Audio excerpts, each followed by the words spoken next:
গল্পের নাম বুদ্ধিমান কাকের বিচার সভা। ঘন সবুজ জঙ্গলে দিন দিন অন্যায় বাড়ছিল। শক্তিশালী বাঘ ও নেকড়ে দুর্বল প্রাণীদের খাবার কেড়ে নিচ্ছিল।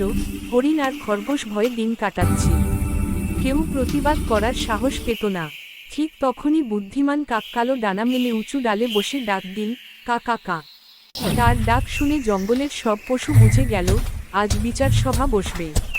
বটগাছের ছায়ায় একে একে জড়ো হলো সিংহ, হাতি, হরিণ, বানর, শিয়াল সবাই।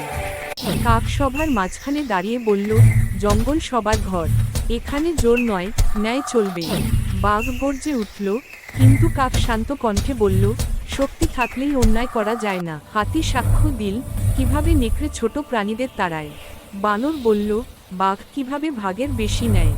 সব কথা শুনে কাক রায় দিল, যে অন্যায় করবে তাকে একদিনের জন্য শিকার নিষিদ্ধ থাকবে এবং সবার সামনে ক্ষমা চাইতে হবে। লজ্জায় মাথা নিচু করল বাঘ নেকড়ে। সেদিন থেকে জঙ্গলে অন্যায় কমল।